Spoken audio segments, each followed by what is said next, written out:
Hello everyone, welcome to our channel Lata Shikshan Sansthan. हमारे channel Lata Shikshan संस्थान में आप सबका बहुत बहुत स्वागत है। कैसे हो आप सब? आई होप आप सब अच्छे होंगे और मैं भी अच्छी हूँ। आज मैं आप सबके लिए झारखंड जीके का टॉपिक वाइज क्लास में क्लास नंबर 6 लेकर आई हूँ, जिसमें आपका टॉपिक है झारखंड में मुग़ल काल। इससे पहले मैं 5 क्लास अपलोड कर चुकी हूँ जो कि झारखंड के इतिहास से संबंधित है। अलग अलग क्लास में अलग अलग टॉपिक को हमने डिस्कस किया है। पिछले क्लास में क्लास नंबर 5 में हमने सल्तनत काल के बारे में जाना। तो आज हम आपके साथ डिस्कस करेंगे क्लास नंबर 6 में झारखंड में मुग़ल काल का प्रभाव किस प्रकार से रहा, यानी कि मुग़ल काल के बारे में झारखंड में किस प्रकार से प्रभाव रहा। सारी चीज़ों को हम लोग इस वीडियो में पूरी डिटेल में डिस्कस करेंगे। हालांकि एक वीडियो में तो संभव नहीं है, क्योंकि मुग़ल काल का प्रभाव झारखंड में सल्तनत काल के मुताबिक ज़्यादा ही रहा, तो इससे क्वेश्चन ज़्यादा बनेंगे और एक वीडियो में नहीं हो पाएगा, जिसके कारण मैं इसको अलग अलग पार्ट में अलग अलग वीडियो में डिस्कस करूँगी। ये सेशन जो है आपका JSS CGL उत्पाद सिपाही, यानी कि झारखंड के जितने भी एग्ज़ाम्स होते हैं उन सभी एग्ज़ाम्स के लिए काफ़ी इम्पोर्टेंट है और सभी एग्ज़ाम्स के लिए आप तैयारी कर सकते हैं अगर आप झारखंड के किसी भी एग्ज़ाम्स की तैयारी करते हैं तो अब हम लोग क्लास को स्टार्ट करते हैं। और क्लास को स्टार्ट करने से पहले आप सबसे हमारी एक छोटी सी रिक्वेस्ट है कि अगर आप हमारे चैनल में नए हैं तो चैनल को सबसे पहले सब्सक्राइब करके नोटिफिकेशन बेल आइकन को ऑन कर लीजिए, ताकि जब भी मैं क्लास अपलोड करूं उसका नोटिफिकेशन सबसे पहले आप तक पहुंचे। और ज़्यादा से ज़्यादा अपने फ्रेंड्स के साथ, फैमिली के साथ शेयर करें, ताकि उन्हें भी झारखंड से रिलेटेड बेहतरीन क्लास हमेशा देखने को मिले और वो भी अपनी तैयारी को अच्छी कर सके। अब मैं क्लास को स्टार्ट करती हूँ। आज का हमारा सेशन है मुग़ल काल में झारखंड, यानी कि मुग़ल काल में किस प्रकार से झारखंड में प्रभाव पड़ा, क्या क्या प्रभाव पड़ा, इन सारी चीज़ों के बारे में हम लोग डिटेल में डिस्कस करने की कोशिश करेंगे। तो फर्स्ट क्वेश्चन है आपके स्क्रीन में,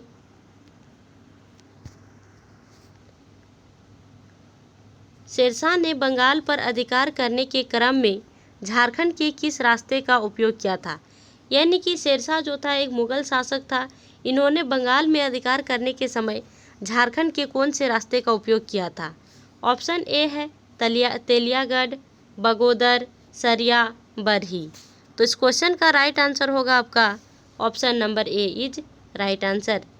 शेरशाह जो थे उन्होंने बंगाल पर अधिकार करने के लिए झारखंड के तेलियागढ़ के रास्ते का उपयोग किया था। तो इस क्वेश्चन का सही उत्तर हो जाएगा आपका ऑप्शन नंबर ए। जब भी आप प्रैक्टिस करें, ये हर वीडियो में मैं बताती हूँ, जब भी प्रैक्टिस करें तो सबसे पहले खुद से आंसर करने की कोशिश करें, उसके बाद ही हमारी आंसर को सुने। इससे आपका प्रैक्टिस अच्छा होगा और आप पता कर पाएंगे कि आपकी तैयारी कैसी है, आप किस प्रकार से तैयारी कर रहे हैं, कितने क्वेश्चन का आप सही आंसर कर पा रहे हैं, कितने क्वेश्चन का आप आंसर गलत कर रहे हैं। तो इससे भी आपको पता चलेगा कि आपकी तैयारी कैसी हो रही है।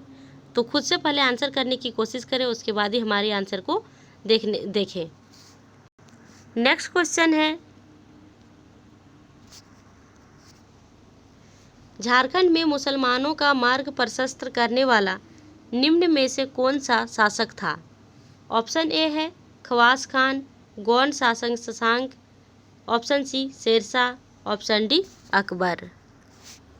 इस क्वेश्चन का राइट आंसर होगा आपका ऑप्शन नंबर सी।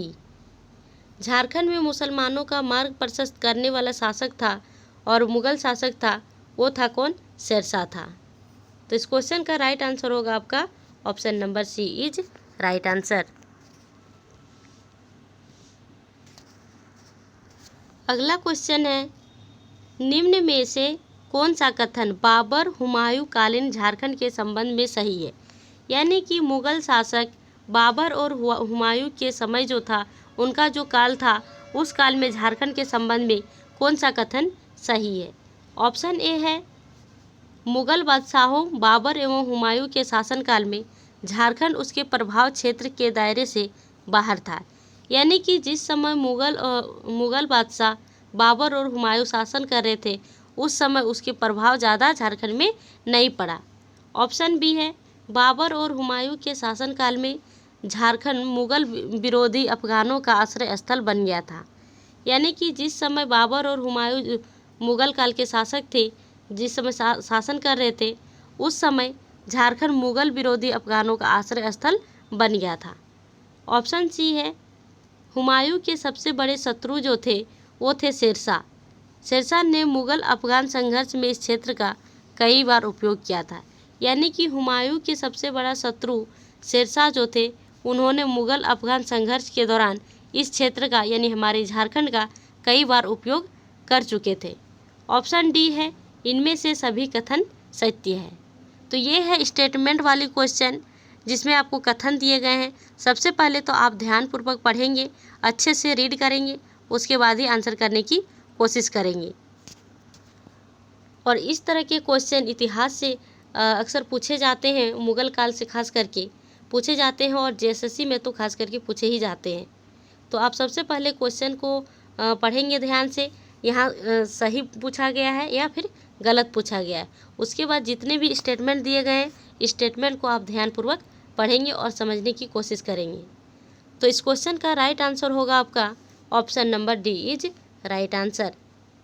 यानी कि मुगल काल में जिस समय बाबर और हुमायूं शासन कर रहे थे, उस समय झारखंड के संबंध में ये तीनों स्टेटमेंट जो है बिल्कुल सही है।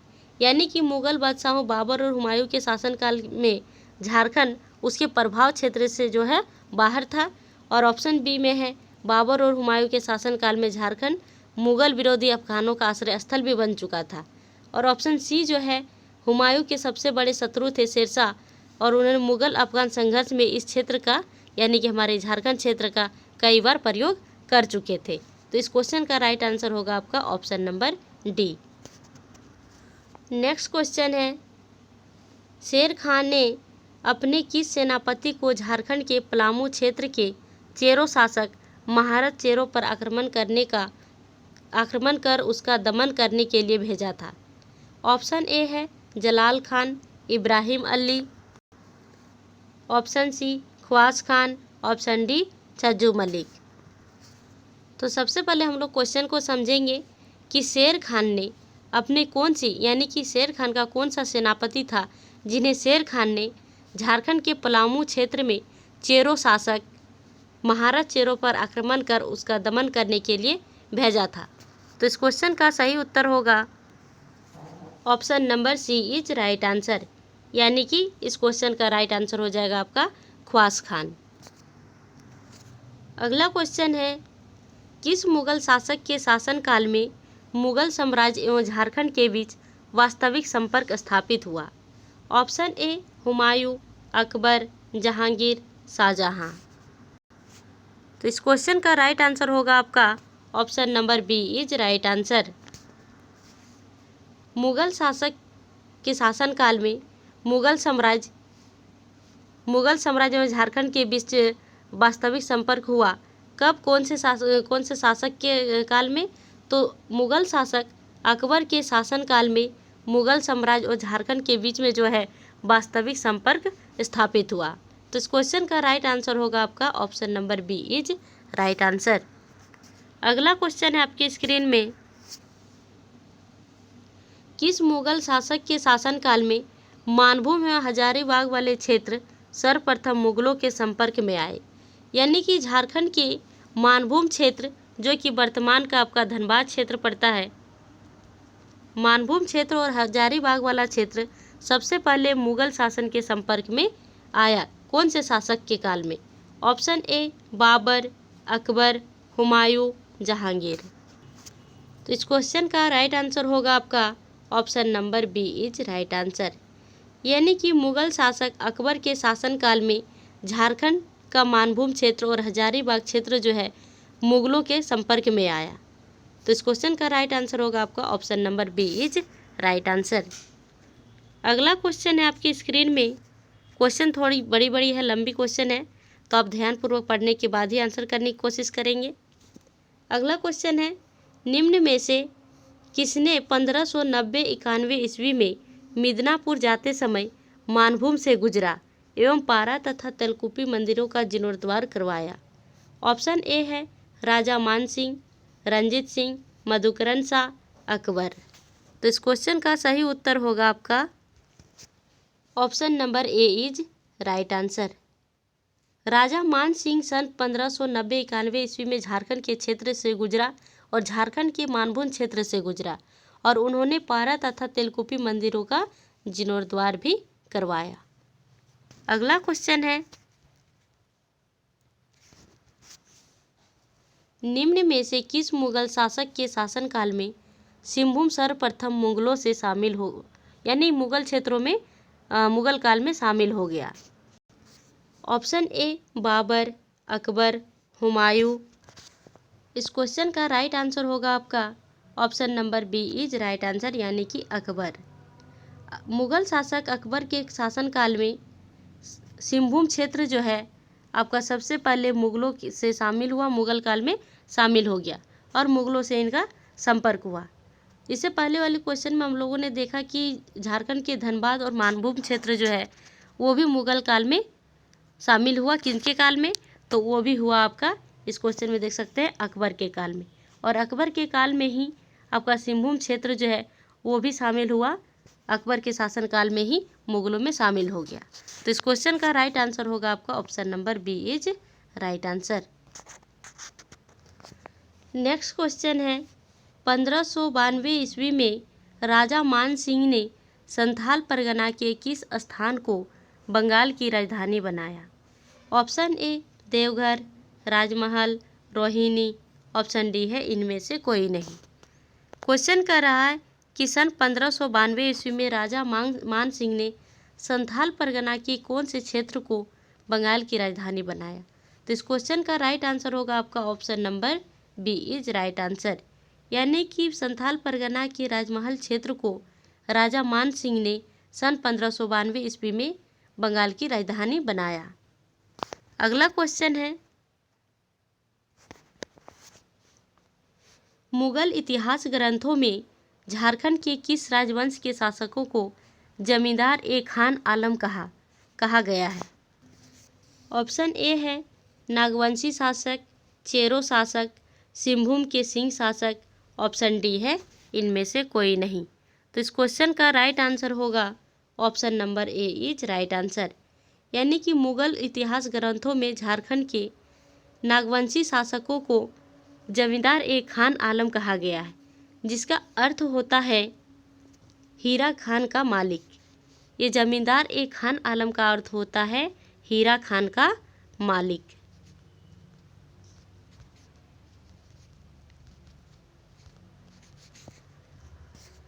तो मुगल काल के मुगल इतिहास ग्रंथों में नागवंशी शासक को जमींदार ए खान आलम कहा गया है, यानी कि हीरा खान का मालिक कहा गया है। तो इस क्वेश्चन का राइट आंसर होगा आपका ऑप्शन नंबर ए। अगला क्वेश्चन है, जहांगीर ने अपनी आत्मकथा में स्थानीय लोगों द्वारा शंख नदी में हीरे प्राप्त करने के तरीके का वर्णन किया है, यानी कि जहांगीर की कौन सी अपनी आत्मकथा है जिसमें स्थानीय लोगों द्वारा शंख नदी से हीरे प्राप्त करने के तरीके का वर्णन किया गया है? ऑप्शन ए है जमींदार ए खान आलम। ऑप्शन बी है तुजुक ए जहांगीरी। ऑप्शन सी है अकबरनामा। ऑप्शन डी है इनमें से कोई नहीं। तो इस क्वेश्चन का राइट आंसर होगा आपका option number B is right answer, यानी कि तुजुक ए जहांगीरी जहांगीर की अपनी आत्मकथा है जिसमें शंख नदी से हीरे प्राप्त करने के तरीके का वर्णन किया गया है। नेक्स्ट क्वेश्चन है, मुगल बादशाह जहांगीर के समय निम्न में से कौन नागवंशी शासक थे? यानी कि जिस समय मुगल काल में मुगल बादशाह जहांगीर शासन कर रहे थे, उस समय झारखंड में नागवंशी शासक कौन थे? Option A Madhukaran Shah. Option B Durjan Sal. Option C Darpnath Narayan. Option D Bagdev Singh.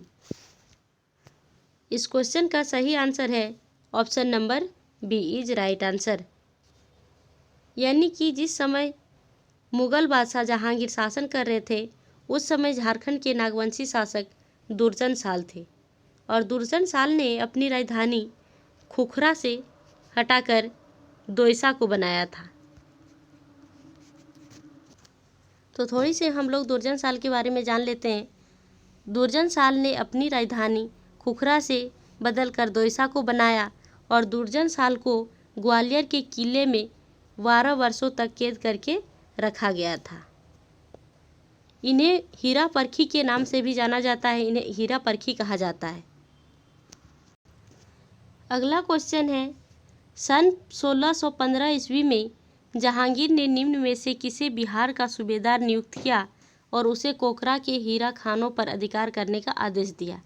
यानी कब की बात की जा रही है, तो 1615 ईस्वी में जहांगीर ने किसे अपना यानी कि बिहार का सूबेदार नियुक्त किया और उसे कोकरा के हीरा खानों पर अधिकार करने का आदेश भी दिया। ऑप्शन ए है जफर खान, अफजल खान, इब्राहिम खान, इनमें से कोई नहीं। तो इस क्वेश्चन का राइट आंसर होगा आपका option number C is right answer. यानी कि सन 1615 ईस्वी में इब्राहिम खान को जहांगीर ने बिहार का सूबेदार नियुक्त किया और कोकरा के हीरा खानों पर अधिकार करने का आदेश भी दिया। अगला क्वेश्चन है आपकी स्क्रीन में, इब्राहिम खान ने दुर्जनशाल को बंदी बनाकर कहाँ के किले में रखा था। अभी हमने जैसा कि बताया कि इब्राहिम खान ने दुर्जनशाल को बंदी बनाकर 12 वर्षों तक कैद करके रखा था। तो इसमें क्वेश्चन पूछा जा रहा है कि कहाँ पर बंदी बनाकर रखा गया था। ऑप्शन ए है दिल्ली, लखनऊ, पलामू या ग्वालियर। तो इस क्वेश्चन का राइट आंसर होगा आपका option number D is right answer. यानी कि जहांगीर के सूबेदार, जो बिहार के सूबेदार थे इब्राहिम खान, उन्होंने दुर्जनशाल को बंदी बनाकर ग्वालियर के किले में 12 वर्षों तक कैद करके रखा था। तो इस क्वेश्चन का राइट आंसर होगा आपका ग्वालियर इज राइट आंसर। अगला क्वेश्चन है आपकी स्क्रीन में, जहांगीर ने हीरो के परखी के रूप में प्रसिद्ध दुर्जनशाल को किस पदवी से सम्मानित किया था। ऑप्शन ए बादशाह, ऑप्शन बी जमींदार ए खान आलम शाह, या फिर ऑप्शन डी है इनमें से सभी। तो इस क्वेश्चन का राइट आंसर होगा आपका option number C is right answer. यानी कि जहांगीर ने हीरे परखने में जो प्रसिद्ध थे दुर्जनशाल, उन्हें शाह की उपाधि दी गई थी, शाह की पदवी से सम्मानित की गई थी। तो इस क्वेश्चन का राइट आंसर होगा आपका option number C is right answer. अगला क्वेश्चन है, दुर्जनशाल के द्वारा हीरो की पहचान कर लिए जाने पर खुश होकर बादशाह जहांगीर ने उसे कितने रुपये सालाना कर देना स्वीकार किया। यानी कि दुर्जनशाल ने हीरे परख लेने के कारण दुर्जनशाल को बादशाह जहांगीर ने कितने रुपये सालाना कर देना स्वीकार किया। यानी कि जब दुर्जनशाल ने हीरे सही से परख कर जहांगीर को दिखाया तो उससे खुश होकर, उसे उत्साहित होकर जहांगीर ने दुर्जनशाल को 6000 रुपये सालाना कर देना स्वीकार किया। इतना ही नहीं, दुर्जनशाल ने जितने भी अपने राज्य को हार चुका था उन सारे राज्य को उन्हें वापस लौटा भी दिया गया। तो उन्हें 6000 रुपये सालाना कर देना स्वीकार किया। इसमें ऑप्शन है आपके 4, 600, 60,000, 50,000। तो इस क्वेश्चन का राइट आंसर होगा आपका option number A is right answer. तो यही है आज का लास्ट क्वेश्चन। कैसा लगा आज का सेशन आप सबको? हिस्ट्री का सेशन चल रहा है अभी टॉपिक वाइज। अगर अच्छा लगा, हेल्पफुल लग रहा है तो जितना ज़्यादा हो सके अपने फ्रेंड्स के साथ शेयर करें, और अच्छा लग रहा हो, सेशन हेल्पफुल लग रहा हो तो लाइक करें। और अभी तक अगर चैनल को सब्सक्राइब नहीं किया है तो सबसे पहले सब्सक्राइब करके नोटिफिकेशन बेल आइकन को ऑन कर लीजिए, ताकि जब भी मैं इसी तरह से झारखंड से रिलेटेड क्लास लूँ, उसका क्लास अपलोड करूँ तो उसका नोटिफिकेशन सबसे पहले आप तक पहुँचे और उसका लाभ आपको सही समय पर मिल सके। तो ये रहा आज का क्लास। मुगल काल को हम लोग 2 से 3 पार्ट में करने की कोशिश करेंगे, क्योंकि एक पार्ट में संभव नहीं है। मुगल काल से बहुत सारे क्वेश्चन बनेंगे और बहुत ही ज़्यादा इम्पोर्टेंट क्वेश्चन होता है मुगल काल का। झारखंड में मुगल काल का कुछ ज़्यादा ही प्रभाव था, इसलिए हम लोग एक पार्ट में न करके छोटे छोटे वीडियो में ज़्यादा 2-3 पार्ट में हम लोग करने की कोशिश करेंगे और सारे क्वेश्चंस को करने की कोशिश करेंगे। तो आज की क्लास यहीं तक रखते हैं, फिर मिलते हैं नेक्स्ट क्लास में, नेक्स्ट वीडियो में। तब तक के लिए thank you, bye bye, take care, जय हिंद, जय भारत, जय झारखंड।